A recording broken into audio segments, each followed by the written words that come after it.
And we're back. It's another outstanding episode of the Square Table Degenerates. Today we are joined by former Denver Broncos All-Pro linebacker, Mr. Karl Mecklenburg. How are you today, sir? I'm good. How are you? I'm doing okay. I'm not going to lie. I'm sick of the rain and the weather here in Cleveland right now, but I mean, it's been rough. You're no stranger to the Cleveland weather yourself. You've been up here a couple times. I have. I usually had a lot of fun in Cleveland. Now, I have deduced that were you born in the Twin Cities? I was, yeah. I wasn't born there. My dad was in the Army. I was born in an Army hospital. And by the time I was 3 years old, I was living in Minneapolis. Okay, so your dad was a doctor, you were saying in a previous interview, something like that? Yeah. My dad was an obstetrician, was working, delivering the officers' wives' babies. Okay, that's pretty cool, actually. Yeah. Now, you were about 3 when you moved to the Twin Cities, you said? Yeah. So I was real young. My family had both sides of my family lived there, and that's where we wanted to get back to. But we moved all around when I was little. My younger brother was born in Maryland, and then my older sister was in Minnesota. So we all kind of back and forth, and ended up in Minneapolis again. Okay, how many brothers and sisters do you have growing up? I got 2 younger brothers and 1 older sister.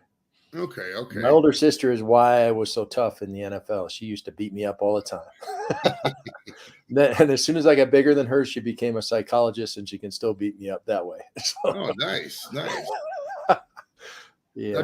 Once you guys settled, was your dad out of the Army once you guys settled in Minnesota? Yeah. He was working in private practice. Oh, okay.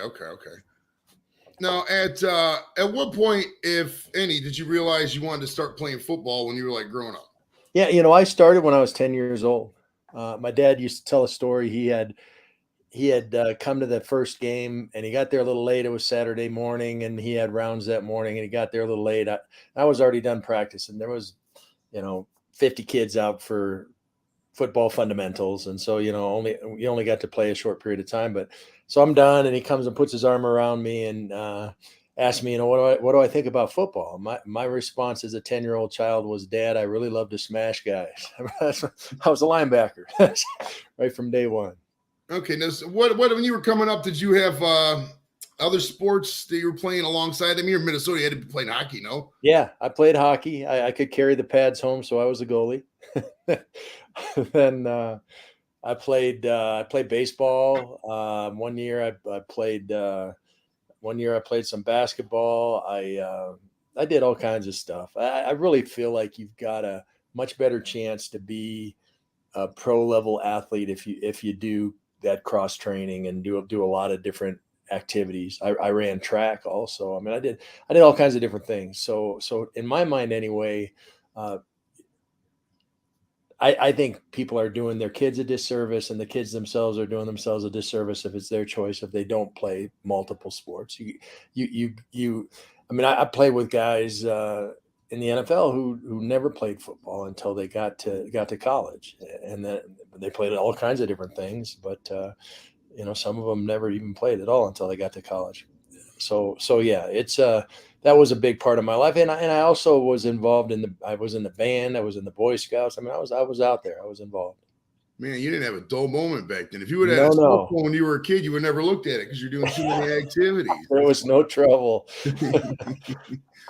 Now, when you were coming up playing football in high school, back then we used to play both ways. You play football, you play defense and offense, just because that's just right. What it was.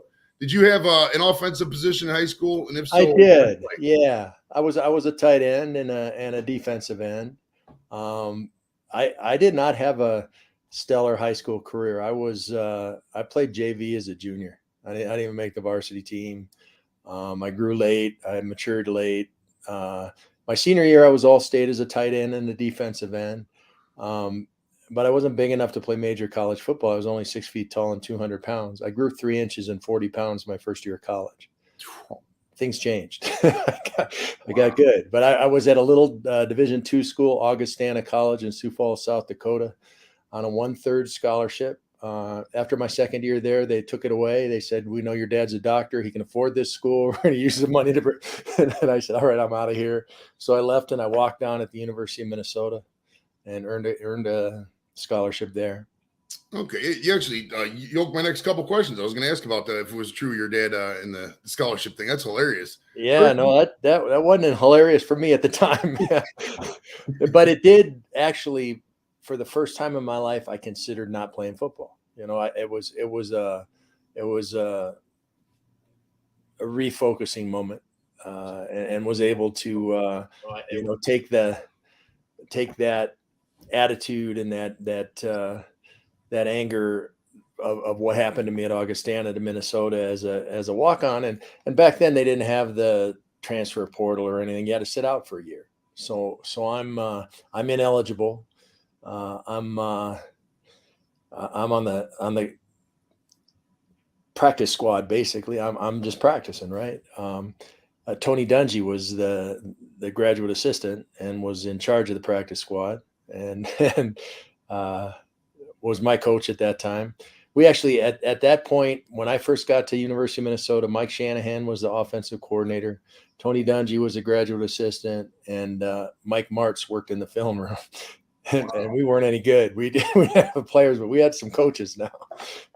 Let's go back to high school. How did did you guys win anything? Did your high school senior year? Did you guys Yeah, we actually were undefeated through the regular season. It was one of those Minnesota winters that started real early. We were playing in the rain or the snow every single week until the playoffs, and it was a beautiful, dry, nice day. And apparently we were mudders. We got beat, but we actually only allowed one team to score on us. We had 7 points against us in the whole high school football season until the playoffs, and then we ended up losing. All right, so you get to Augustana. Are you staying on campus, off campus? Is this a shock from Minnesota? Are you lonely, missing home? What's going on there? Yeah, Sioux Falls was nice. I liked Sioux Falls. At the time, I was running the trap line. I was doing a lot of hunting, cooking the pheasants in the toaster oven and in the dorm room and whatever. I had a blast at Augustana. It was unfortunate that it turned out the way it did, but for me it actually was fortunate because all of a sudden I was playing against a higher level player. The reason the Broncos ever looked at me is they were looking at Chris Hinton. Chris Hinton was their first pick that year, and they ended up trading him to Baltimore for John Elway. But they had watched all the film of him, and they saw me beating him up, and they're like, "Wait a second, he's still around in the 12th round. Let's draft that guy." Now, you see, how did you hear about Minnesota? Did you were just done? You said you were just done at Augustana because you just didn't get I was done at Augustana. They'd given up on me. Obviously, it wasn't. I grew up a Gopher fan. My dad used to take me to the games. It was. I had never been to a Viking game, but I've been to a lot of Gopher games, and that was a place that I always wanted to go. Actually, as I was coming out of high school, they had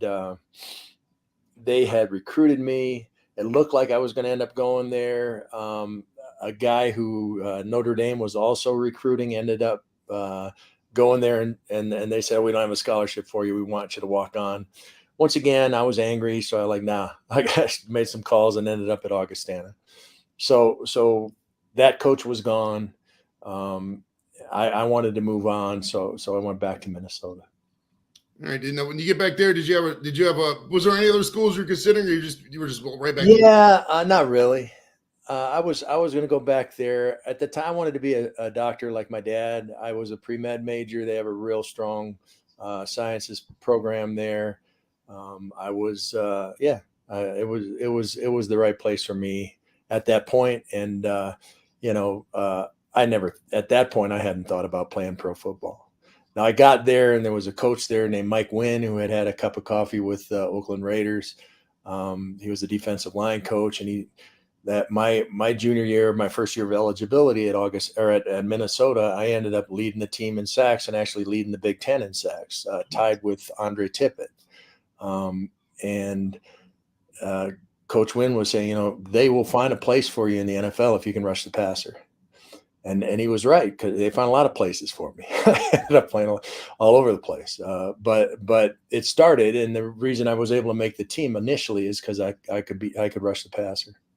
All right. How did the Minnesota team do? Did you guys finish 500 at least? What was Right around. We were up and down, and my junior year, my senior year was the first year in the Metrodome. They had just built that thing, and it was like playing on a tennis court. I mean, it was so hard, and we ended up with a bunch of injuries, and we weren't a very deep team.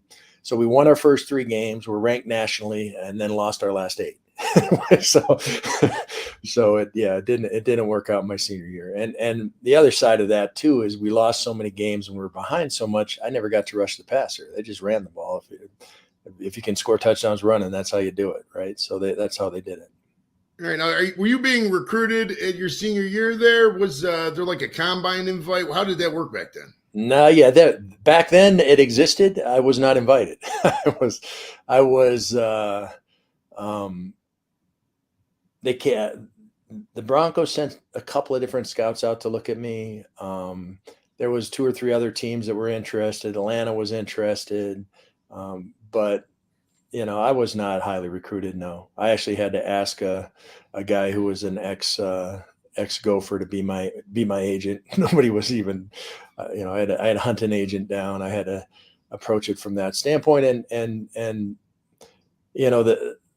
I think the biggest problem that I had at that point is that the combine scouts came around and weighed and measured everybody. And they had me 2 inches shorter than I actually was. They had me at 6'2", and at 6'2", 240-pound noses guards don't really make it in the NFL.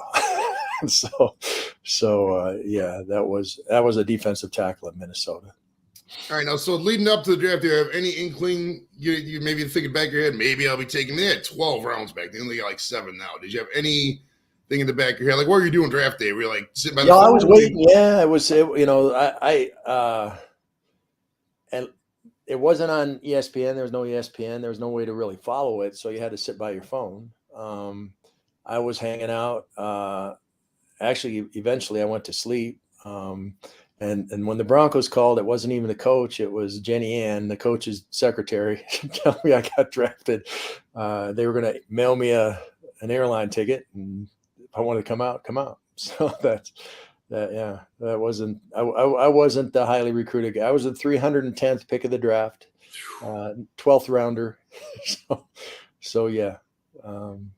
But I got a chance. And the great thing about coming to Denver is Dan Reeves was not a highly recruited guy, not a guy that everybody was beating the doors down to play with. He was always looking for somebody who was the underdog, the guy trying to make the team. And he took to me right away. And without that, there was a couple of different things that worked my way that year too. The owner of the team at the time was a guy named, I'm trying to think what his name was, but Pat Bolin bought the team from him, and he was in the process of trying to sell the team. So he was trying to lower the base salary of the team, right? He wanted to get a lot of young guys. We actually had 13 rookies make it that year, plus another guy from the World League who was making $60,000 a year. I mean, over a quarter of our team was brand new. Because he was just trying to lower, the numbers for selling the team. So that helped me out a lot too. When you're a 12th round draft pick, you're making base salary. Yeah, I was just going to ask that. What was your first feelings? Did they have mini camps back then? I mean, you're coming into big old Denver there from Minnesota. Well, you were from Minnesota anyways, I guess, but like a totally different city. What did they have housing for you? Like, what was the? Yeah, there's at the time the facility is in a different place than it is now, but there's an old Inn at the Mart, it was called, across the street that everybody stayed in. We worked out that whole summer. Gary Kubiak was in that same draft class. Gary was the 7th round pick. And they really liked Gary. Gary was running first team all the way through that summer and was he's an unbelievable athlete. I mean, Gary was a stud. He was all state 8 different times in Texas. He was all-state in football, basketball, track, and baseball twice. It's like you can't do that in Texas if you're not a stud. But yeah, he was a great player, great athlete, and a great man. I mean, if you saw what happened when Elway came in, they traded for Elway, and all of a sudden Gary knew he wasn't going to play. And instead of making a fuss, he figured out a way to contribute to that team, and for years and years did, and learned how to learned how to lead from the sidelines, and he led from the sidelines. He's still, working for the Vikings, I think, but I mean, he has made that his life, and a very good life. Now, rolling up there, I mean, you were the 12th round pick. Did you think you were going to make the team going in? I mean, what was your confidence level going in? Yeah, I didn't really know that I shouldn't make the team, I guess. As soon as the pads were on, it became pretty apparent I belonged. I didn't have a problem. First preseason game, they had me at nose guard. I tore a ligament in my elbow during training camp, and so they moved me to defensive end. You can play defensive end without locking out both arms. So I was playing right defensive end for the third quarter of the first preseason game. Somehow Seattle's starting quarterback or starting tackle, a guy named Ron Essink, was still in the game. I think he was overweight or in trouble or something, but he was still playing in the third period. And I got 2 sacks, forced a fumble, was defensive player of the game. Elway was offensive player of the game. I made the team. From that point on, I was on our nickel defense for the rest of my career. Okay. Now, it was Elway in the 83 draft with you. Is that the same draft? Yeah. All right, so he was coming in. Did he have a reputation from the whole Colts thing? He used to say he was going to go play baseball if he didn't get traded. What was was there anything with that? Well, actually, John's dad was an assistant guy with the Broncos, and he had coached in the Pac-10. I guess it's the Pac-12 now, but anyway, he had coached there. And had coached against the guy who was the head coach at Baltimore, and didn't like him, thought he was just a bad human being, and didn't want John to play for him. And I can understand that. In today's world, you can be a free agent and move around. Back then, there was no free agency. If they owned your rights, there was no other choice other than to say, I won't play if you didn't want to play there. So no. There wasn't any sort of reputation negative from that standpoint. We were just happy to have him. Did you meet him? Did you think he was going to be something special right away? I mean, first overall pick, obviously, but I mean, did you think he was going to have the stellar career? Just like did he have that take over the room presence? That not right away. I mean, he was goofing around a lot right away. I think he had always been the best player on his team. He'd always been the guy, the best athlete, the best player. There was no question that he could take care of anything that he was faced with. And then you get to the NFL, and it's not that way. For me, I'd overcome, and here we go again. It was no big deal. But for John, it really was an eye opener for him that even if we were playing a bad team, he had to work hard, and that was something that it took him 2 or 3 years to really work as hard as he could have worked. At every game. We'd end up, at the time, San Diego was no good. And we'd play San Diego, and it'd always be really close because John had really spent any time studying the game plan or whatever. And then, as the years went by, he became very serious about it and had a lot of pride and was a great leader and a great player for a long time. But early on, it wasn't that way. With that 1983 quarterback class, in your opinion, we got Marino, Elway, Jim Kelly, Ken O'Brien, Tony Easton, Bobby Hebert was even in there. Was that, in your opinion, is that always going to be the best class of all time? I mean, can anything even compete with that 1983 class? That's why I was a 12th rounder. Yeah, no. I mean, those guys were unbelievable. I mean, you look at the quarterback class this year. It's like, what? And this year was actually 2 years, right? Because they kind of overflowed into each other. And you don't see that many gifted guys, that many guys that just have long, productive careers. No, that was that was an amazing thing. And I mean, Eric Dickerson was in that class. If you look at the guy, how many guys in that class are in the Hall of Fame? There's got to be 15 at least. I mean, it's unbelievable. Oh, now this is a random question, but the Kurt Warner with the C, the running back, a lot of people forget about him because of the new Kurt Warner. Yeah. He was drafted 3rd overall in that draft. Do you think he's ever met Kurt Warner with the K, the quarterback for the Cardinals? That's a good question. I don't know, but that guy was Barry Sanders before Barry Sanders. That guy had that 2-step cut, bounce back like a rabbit thing, and take off. He was tough. Now, those are the guys that I had trouble with, the little rabbits instead of give me a big guy that tries to run me over. But those little guys were a pain. Now, did you get a decent amount of playing time your rookie year? I did on nickel and special teams. I ended up playing defensive end one game. Barney Chavis was a starter. He got hurt. I ended up playing for him for one game. But other than that, no. And it wasn't until my 3rd year till I started playing linebacker. They switched me to linebacker when Randy Gradishar retired. And I made the Pro Bowl as an all-pro linebacker that year. I guess I was a linebacker with my hand on the ground, and nobody had enough sense to say, oh, that guy's got some linebacker skills. Let's move him. We had a comment. They said Dalton Hilliard was another rabbit. Yeah, I forgot about Hilliard from the Saints. Yeah.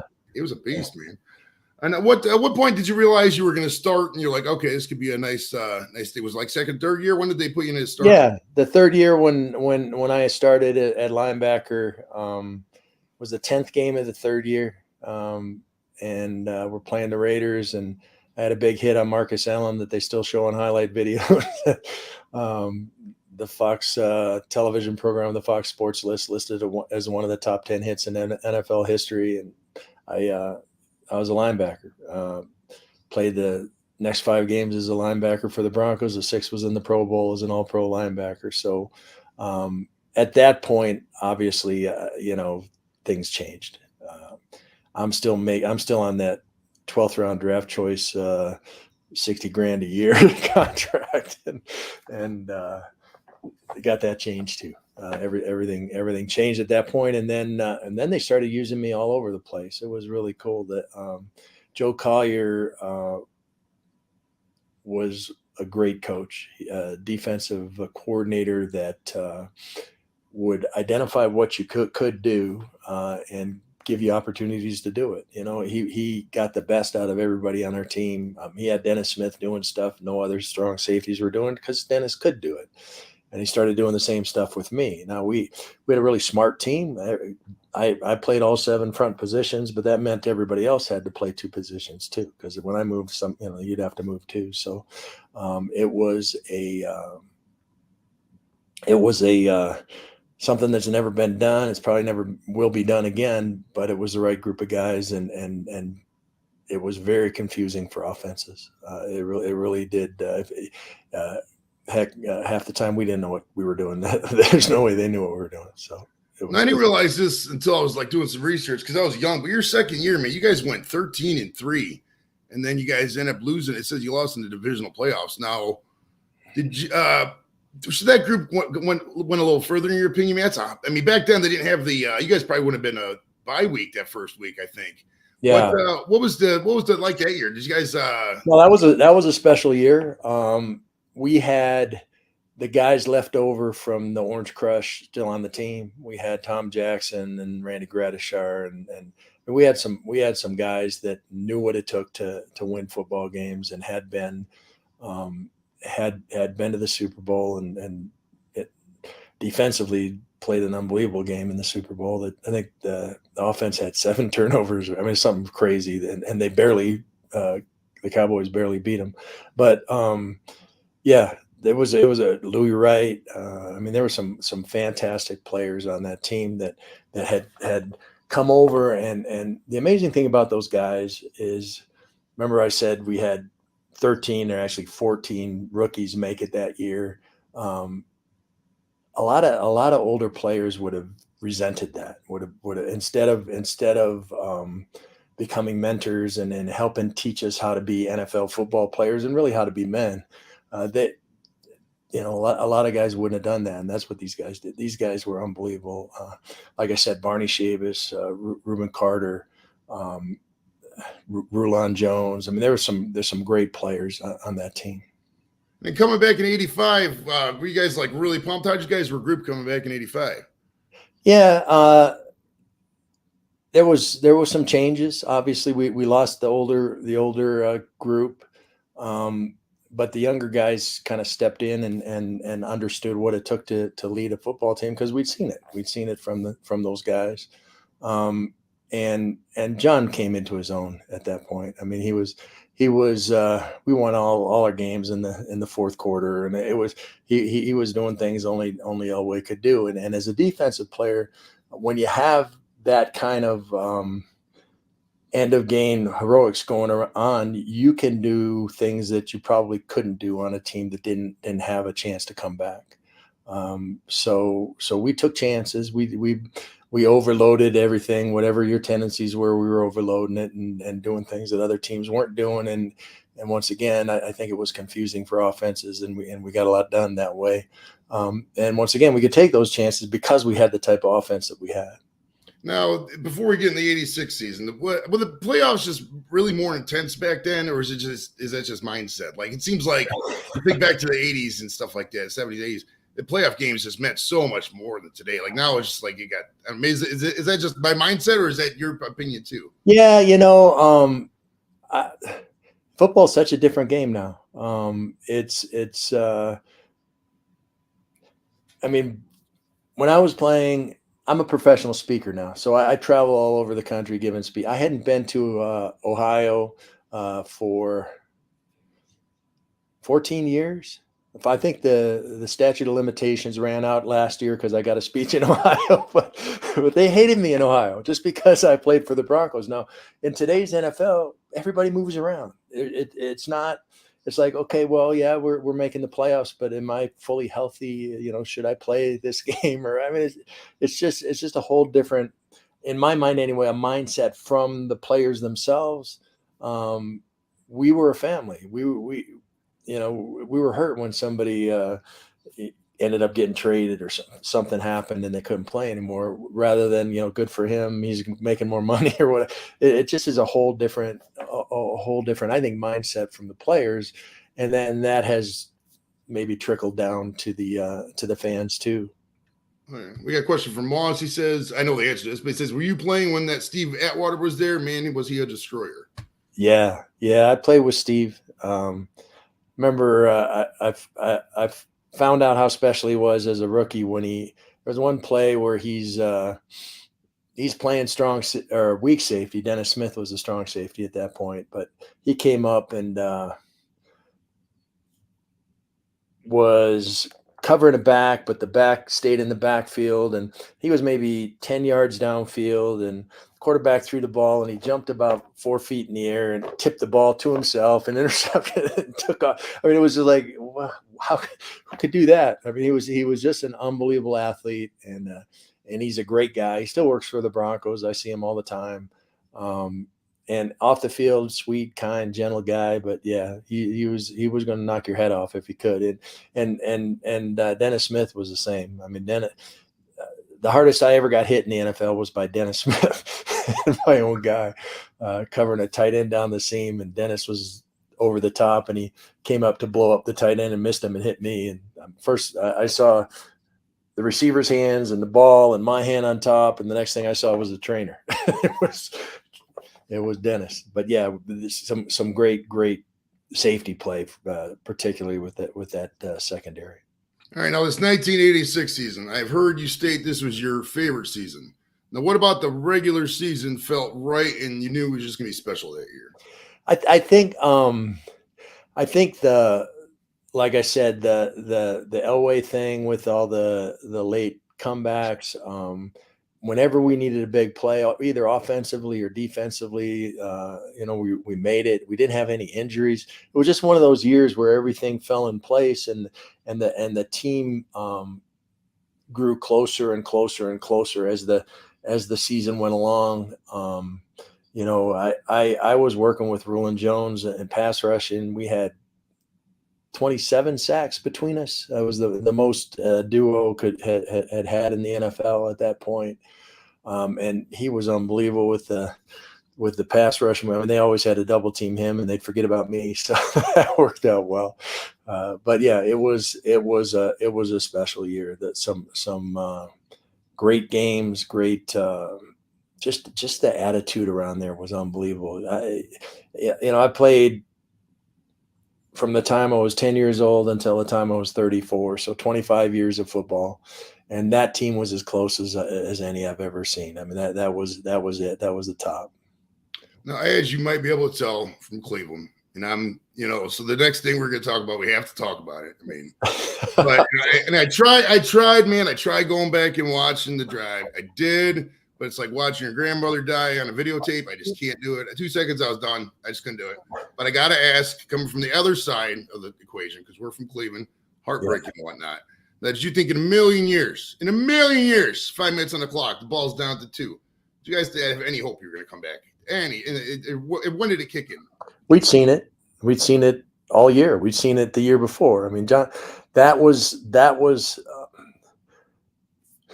our offense. Our team was keep it close. Don't take any chances. Run the ball on first down. Run the ball on second down. Then let John throw a pass on third down. I mean, that was our team. That was we won games on defense. We won games at the end of the game with John's heroics, but it wasn't a surprise at all. If I knew if we were close at the end of the game, we had a much better chance of winning that thing than losing it. From a defensive standpoint, we shut down the Browns at the. We lost the coin toss. I don't know if you remember that, but we lost the coin toss. You guys had the ball, went 3 and out. I made 2 of those 3 tackles. Forced the punt, and then off we go. But yeah, right at the end of the game itself, it was special, but it wasn't a surprise. Now, the elephant in the room is this Rich Carlos kick. Now, I heard you say in a previous interview that if the goalpost was extended, this made sense to me. If the goalpost was extended up, the ball probably would have hit the goalpost and it could have bounced either way. Yeah. Now, Browns fans will always say it's no good. Broncos fans will always say, agree with the call in the field. But when you're on the field for something like that, you're sitting there and the ball just goes up. Do you guys start celebrating initially? Do you just, you're in a hostile territory. Let's be real. Cleveland in the 80s, man, we were throwing bones on the field. I mean, this is like got to be in Vietnam. You want a battle or something. What's going on there? Yeah, you got to leave your helmet and your mouth guard on the sidelines. Stuff is flying. Actually, there was about 6 inches of dog bones on the sidelines, and the equipment manager scooped up a whole bunch of them and put them in a plastic bag for me. That I brought them home and fed them to my dogs. That's awesome. But yeah, that was right over the top and would have gone in. And I mean, he was uncanny that way. The next year, I think he hit 3 or 4 goalposts. That was what ended his career. He couldn't help but hit the goalpost all the time. But yeah, it was basically at that point, because there was no replay. So you just look at the refs. What the refs' hands go up and we're going to the Super Bowl. I mean, it was unbelievable. And that was as hostile a crowd as I've ever seen.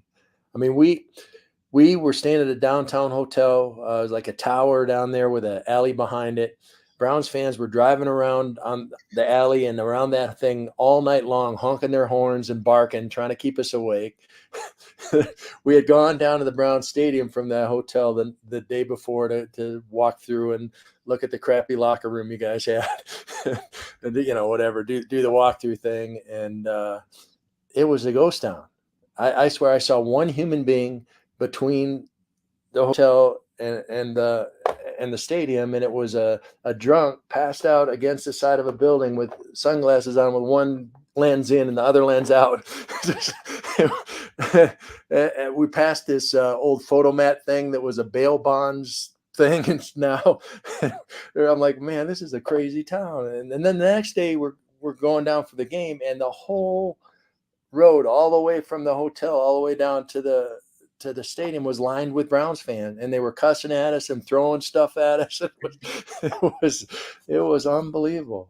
And then to go in that environment and end up winning the game was pretty special. Yeah, the fans or the players nowadays, just I mean, especially you look at some of these basketball players complaining, they have no clue how the fans were back then. I mean, it was just so hostile, and I mean, it was hostile to the point where, I mean, like you said, you're walking down, it's almost like a war zone. I mean, some would argue it's a home field advantage. I mean, who knows? Times have changed, but it was just such a different time back then. But like as crushing as this moment was to Browns fans, now is the magical moment of this, tainted a little bit because you guys, they go on the Super Bowl. You guys play the Redskins that year, the Giants, or what was the? Yeah, it was. I think it was the Redskins first.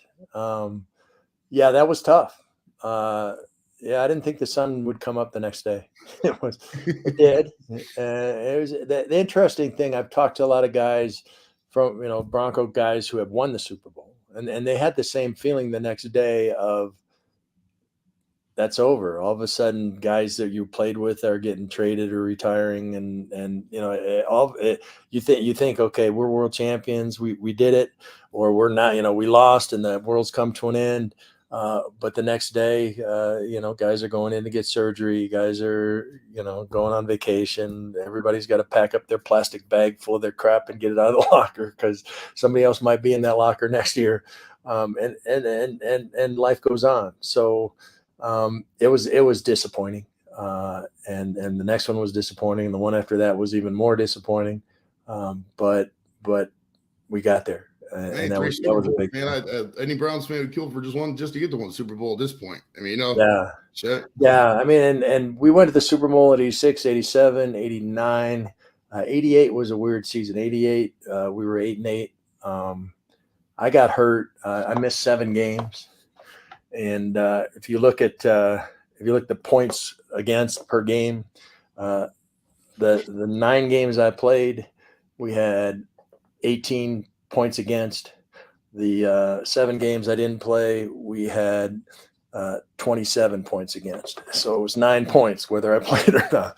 So I mean that was frustrating and difficult, and I kept trying to come back. I broke my thumb. 3 weeks later, I played again with a pin in it, and then the cast got stuck under somebody's arm and pulled up and broke the pin in the thumb and everything again. They fixed it again. I missed 4 games and then played, but it was a frustrating thing. I had never been a leader on a team where I couldn't play, and to sit there and watch the guys struggle the way they struggle, that was a tough thing. Now we get back to Rich Collars, the old barefoot kicker. Now, do you think the barefoot kicker is like the knuckleballer, like old Phil Niekro? Like, are we ever going to see this again? Yeah. I think maybe. And I've talked to Rich about why he did that, and he said he had met a guy who had done that in the past and thought he'd try it.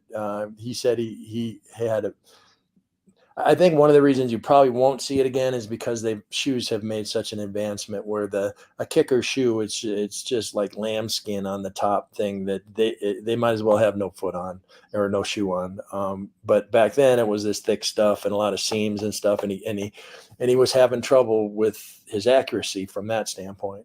So he felt he had a much better accuracy without a shoe on, and he wasn't expected to make any plays other than kicking the ball. So why not? So like, he couldn't tackle then? I mean, like, was there risk? I saw him get a roughing penalty for running into a guy on the sidelines. He was going to go hit you anyway. He was a tough little guy. I would be worried about getting my foot cleated, man. I mean, that's a serious risk. I mean, did you ever get to take a look at that foot? Playing in the snow with a bare foot? That's just not right. But did you ever get to take a look at his foot? Was it just like calloused up and just like a piece of granite, or what was the deal with that? No, I mean, it was. I think after a while, every kicker ends up making their foot kind of numb by hitting the ball over and over and over and over again. But it didn't look any different than another person's foot. All right, I don't want to really relive all the horrors of the '80s for the Browns, but were you on the field for the fumble? Oh yeah. Okay. Yeah, if you watch that video, yeah, I'd jump up and point the other way. It's like, we got what a play by that guy. And I'm trying to think. Um, he he was like 150 pounds dripping wet. I mean, he was this little itty bitty corner, and he knew there's no way he could take on Biner as in the end zone and not get carried into the end zone. So he just went for the ball, and turned out great for us. But it was and Ernest, what a great man, what a great Oh yeah. player, and I mean, he's wrote a book now. I don't know if you saw this book. Oh yeah. Oh yeah. I Everybody saw him at fumbles. I saw him at the Cavs parade when the Cavs won the title in 16. They had him out there waving. It was really cool. It was Yeah, really cool. yeah. He's a cool guy. But things happen, and when I look back on my career and 12 years in the NFL, the plays that I remember most vividly are the plays that I goofed up. I mean, that's just the nature of being an athlete, I think, or at least a top athlete, where you're dwelling on those things and trying to figure out how to not make that mistake again. Ernest Biner made so many plays in that game that you wouldn't have been in that game without Ernest Biner. Oh yeah. But then he fumbles, and that's what everybody remembers. Oh yeah. Oh, yeah. Which is more fun for you personally, the 86 or the 87 title win? The first one. The first one. Yeah, the first one. It's the first one. You're going to go to the Super Bowl. You're something you've always dreamed of, and all of a sudden it happened. Second one was great too, but the first one was just that was unbelievable. Now, if you would have known that the Broncos were going to win the Super Bowl in 97 and 98, would you have retired in 94? Yeah, I was done. My body was. I had had 3 concussions that year, and it was before the concussion protocol or anything. But I wasn't right until April. It was time, and the reason I had the concussions is I was a half step short, and I was never a fast guy anyway. And when you're a little bit slower than you used to be, instead of making a play, all of a sudden you're getting ear hold, and it just changes everything. The game wasn't fun for me anymore either, just because of that. I had made a living out of being decisive and taking that first step before anybody else, and my legs had gotten to the point where I couldn't move anymore, and it's definitely time to be done. How sweet would it have been to play with Terrell Davis? Nah, that would have been sweet. What an unbelievable player! Great guy, great player, tough as nails, and decisive. The same thing that I was doing is that take that first step before anybody else does and be decisive with it. That to me is the difference between being a guy who makes a team and being a guy who's talked about as a Hall of Fame player is how quickly you allow yourself to move with that first step. And it's not necessarily an athletic thing. It's a mental thing. It's trusting yourself and being prepared and understanding the game enough and the angles enough to go when it's time to go. Now, in your opinion, do you think you would already be a Hall of Famer if you had a Lombardi trophy? And do you feel you're a Hall of Famer? Do I feel I'm a Hall of Famer? Yeah. I played against a lot of guys that are in the Hall of Fame and had a lot of success against them. I think that the biggest reason I'm not in the Hall of Fame is the same reason I should be in the Hall of Fame, and that's that I was so versatile, that I played all the different positions. But if you look at my statistics, they don't really match up to somebody who was a pass rusher every time it was a pass, or it was a guy dropping into coverage all the time there was a pass. I don't have as many interceptions as I should have as a linebacker. I don't have as many sacks as I should have as a defensive end. But I played both, and I played up, down, in, out, left, right, didn't matter. And that's something nobody's ever done before. And I did it at a high level. It wasn't a trick or a stunt or anything. When it was time to play on defensive tackle, my hand was in the ground, and they weren't knocking me off the ball. Same as outside linebacker, inside linebacker. It was. So yeah. Do I belong there? Yeah. And if we had won a Super Bowl, I don't know that that would have made a difference. I think if we would have just kept it closer than we did, maybe. there's so many guys in the Hall of Fame who never won a Super Bowl. I mean, how many Vikings are in the Hall of Fame? Right. how many Bills, Browns are in the Hall of Bills, Fame? Browns, Bengals, right. How many Buffalo Bills are in the Hall of Fame? I mean, really. Now, what was your reaction to the Browns moving in 1995?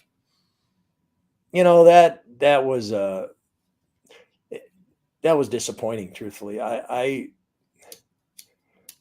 guess I always in my mind realized that the owner of a team is the owner of a team. It's not the city. It's not the stadium. It's not, but it hadn't been done before. Right? That just running off like that was a strange thing. And I knew how passionate you guys were about football. To lose your team, I mean, truthfully, that's our biggest worry right now in Denver. The Broncos are up for sale, and whoever buys the team will probably want to build a new stadium. Well, maybe it'd be cheaper for them to build it somewhere else, or maybe as family ties. I don't know. Who knows what's going to happen? So yeah, that's once that happens, it kind of opened the floodgate with the Raiders moving all over the place and the Cardinals moving all over the place. And I mean, it shouldn't be that way. It should be everybody's team should be like the Green Bay Packers, where it's owned by the fans and it has to stay. Oh, yeah. Now, I want you to give me an outsider's opinion here, because obviously you weren't a Brown, but with some of the items we talked about earlier, the team leaving, the new expansion team sucking, the Ravens and the Steelers essentially dominating, the Browns never seemingly be able to find a quarterback, etc. Are the Cleveland Browns cursed or what? No. Everything that has happened to the Browns happened for a reason. Your owner moving the team is because that's who he was. He that's just the nature of that person. Your challenges with playing in that division. I mean, those guys, the Pittsburgh Steelers and the Ravens were some juggernauts at that point in the NFL history. So no, there's no reason. Everybody is 0-0 right now. Everybody's in first place. The Browns have great personnel right now. I don't know about your quarterback situation. Obviously, you got the new guy coming in. Hopefully, he can catch up and learn the system, or they'll build a system around him or whatever. But you guys got talent on that team. It's just a matter of you putting it together, and it doesn't matter what uniform they're wearing or where they're not cursed. No, I don't believe that for a second. Now, did you ever hang out with Bernie Kosar, like an event or something? And if so, was he a nice guy? I know Bernie, met him a couple of times. Did not spend a lot of time with him, but he seemed like a good guy. Michael Dean Perry was a friend. I got to know him a little bit. Matthews, the original one, Clay, yeah. back in the day, Clay, good guy. I spent some time with him. You guys had some class players back in those days. I played in 6 Pro Bowls. 3 of them were the day after the Super Bowl, going over to Hawaii to play with these guys, and all of a sudden they're on your team after you just knocked them out of the Super Bowl a little while earlier, and no hard feelings, just good for you guys, and we'll get you next year kind of stuff. Michael Dean Perry, that's a name I've heard of. They had a burger back in '93. It was called the MDP at McDonald's. It was a triple bacon cheeseburger. There you I go. remember at the time for the promotion, they made a 92-pound burger because he was number 92. Right. He was like, I'm not even touching that burger. Like 92 pounds of beef. Ridiculous. That sounds fun. That's great. Now, are you a natural blonde? And if so, is it true that blondes have more fun? Yes, I am. I had some red hair mixed in with the blonde hair, and now it's all white hair mixed in with the brown hair or the blonde hair. But yeah, no, I was the albino rhino, which is all fine and dandy till you spend a lot of time in the sun and get a lot of skin cancers. But yeah, that was me. And yeah, I have fun. I believe me. Life is good. Like I said, I travel around the country giving speeches now and enjoy that opportunity. Get to still get to perform, never get hurt. It works out well. Well, you'd be lucky you still got a full luscious locks. I'm bald as a chipmunk up in this piece. Now, you said you do motivational speaking. Now, if so, do you live in a van down by the river? No, we got rid of the van when the kids grew up. But no, and I'm a long way from the river. It's a challenge. It really is, because there's a zillion people who would sell themselves as a speaker. I have an interesting background, and can tell a story really well, and people enjoy it. And I think one of the things I do very differently than most speakers is I spend a lot of time with the organization before I speak for them, as much as I possibly can. I'll go down and participate in their whole conference before I close it out. And because of that, I get to know them, and they get to know me, and they know I'm the same guy off the stage as I am on the stage. And I can speak directly to their challenges. A lot of athletes have a 47-minute speech that is word for word, regardless of who you are and what you need. That's not my approach. I adjust the direction of my speech by what the challenges of the client is, and I do it with 5-minute stories. So I've got probably 45, 55-minute stories that I cut and paste depending on the group, and then the transitions between the stories is where it personalizes to their challenges and their issues and their needs. And it's really fun. In a lot of ways, it's like football. I mean, I game plan depending on the group I'm speaking for.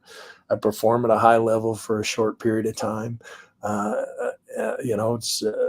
evaluate what went on, and I get ready for the next one. I mean, it's football, like I said, except without the injuries. Now, this may be a little controversial, so bear with me on this. What's your opinion on cannabis use for players? If they had it back in the 80s, do you think it would have made a difference over the years, like the little nagging injuries and all that? No, I'm not a cannabis guy. I really feel like there's a weeding out process along the way with athletes. If you're not somebody who's just been blessed from birth with a real high pain tolerance, you don't get to the pros in football. I mean, I just don't feel things the way other people feel things. Like I said, I missed 7 games in a 12-year career, and they were all 1 year because of a couple of surgeries that had to heal over. But I've had 18 football-related surgeries. I've had 10 surgeries on my knees. I ran 3 miles this morning. I'm okay. The last time I ran when I was still in the service, I haven't ran since Eric Terry. No more run. I'm done. My feet are shot. My knees are done. I can't run no more. So good for you. Bless you. You're a little bit older than me, and you can still run, so I can't do it. Now, have you ever played yourself in a video game? And if so, how did you do? No, I have not. But my understanding is I'm the man in Tecmo Bowl. There's a whole generation of children, of young people who know me as the Tecmo Bowl guy. That's actually very true. I do remember that now, because it beat real big block 8-bit letters. Karl Mecklenburg, make a tackle. I like it. Now, what team would you have preferred to play for if I said you could never been on the Broncos? The Vikings. I grew up a Viking fan. Okay. I got over it when they passed on me 12 times in the draft, though. Right. All right. Now let's talk some current football real quick. The Broncos, because we had a couple questions about this earlier, I was going to bring it up anyways, but the Broncos traded for Russ Wilson. Now, did you see this coming? And with the insane improvements of the other teams in the AFC West, what do you think the Broncos record is going to be, and what will be the end result? Did I see this coming? I know they were really hungry for a guy who's already established. They were really in the hunt for Aaron Rodgers. They were in the hunt for anybody who could help the team. They have the Broncos have this history of bringing in Peyton Manning and turning his career around, and him turning our thing around too. So it made a lot of sense. Russell Wilson has already, in my mind, made a difference for this team, and they haven't stepped on the field yet, but he has such a work ethic and an approach to the game that's so different than what's been going on around here. I mean, if you see his traveling entourage. He's got doctors and masseuses and, psychologists and vitamin people. And he's just got this whole cooks, all these people with him that, he's serious about it. He wants to play forever and win a bunch more Super Bowls. And it's not just lip service, and to have that guy step into the environment that's been the Denver Broncos for the last 5-6 years was pretty special. And hopefully the other guys will catch on and start moving in that direction too. How do you think the Broncos do this year in the division? 1, 2, 3, 4. Yeah, I think they'll probably end up maybe as a wild card team, probably second or third place in the division. AFC's rough this year, man. AFC West and the North with the Browns in that. You're right. Great conference this year, man. It's gonna be fun football this year. Now, who do you think will make more of an impact with the new team this year? Deshaun with the Browns or Russ with the Broncos? Wow, that's a good question. The Broncos have just been so quarterback hungry for so long. They just haven't had anybody who's. Baker Mayfield, wasn't the best quarterback for you guys, but he was functional. He would make plays. Things would happen positively with him on the field. We just haven't had that since Peyton Manning walked away. So I'm thinking it's going to make a big difference. Now, it's interesting. The running quarterback is back the way the running quarterback is back. When I was playing, Elway was a running quarterback. John Gilliam was a running quarterback. Steve Young was running. There was a few of them, but not like there is now. But it's interesting. In the NFL, the coaches will take advantage of rule changes, and when you make it so nobody can actually hit a quarterback, and then you got a running quarterback. What an advantage you got there. It used to be you didn't want your quarterback to run because somebody was going to kill him. That was my job, right? What? He's a quarterback and he's running the ball. Take him out. That was the defensive mentality. Now it's like you're going to get fined and thrown out of the game for a couple of weeks, and everything's going to go wrong if you end up hitting one of those guys. So yeah, it's really changed the nature of who should be a quarterback in the NFL and who is a quarterback in the NFL, and these guys that can run and make a huge difference. So I can see Deshaun Watson making a big difference for the Browns too. Moss, he loves the Dolphins. Marino was ahead of his time, Carl? Yeah, Marino was 3-step drop, 4-step drop, and the ball's gone. He was my favorite guy to sack. You hit Dan Marino, and not only did you get to sack him, but then he'd get up and cuss and scream and yell at the offensive lineman you just beat, which was great. I enjoyed that. No, that's a good question, actually. Was there everybody like 100-some sacks? Who was any sack that was the most memorable? Like if I ask you, what's your most memorable sack or most famous guy you sacked? Who would you think? Yeah, probably my first one. We're playing Pittsburgh in Three Rivers, and my first game. They put me on special teams, kickoff coverage. I'd never covered a kickoff in my life. I was a defensive tackle in college. You don't put them on kickoff coverage. So I made the cardinal mistake of looking up at the ball, and some little running back hit me right under the chin. And the first thing to hit was the back of my head. My feet are up in the air, and I just got wiped out. And then a couple of series later, I ended up getting a sack, and it was a lookout block. The tackle had no expectations that I could get off the ball as fast as I got off the ball. And I ran by him, and he yelled, "Look out!" at the quarterback, and I got to sack him. And yeah, so all of a sudden, I got a statistic in the NFL. That was pretty special. But I had a 4-sack game against Pittsburgh. That was pretty special. That was when they started moving me around and putting me in different places, and I took advantage of that. So all of a sudden now they were doing that the rest of my career. So that game, I was named Defensive Player of the Week, and it was a big day for me. Who's your way too early pick to win it all for 2022 if you have? Wow.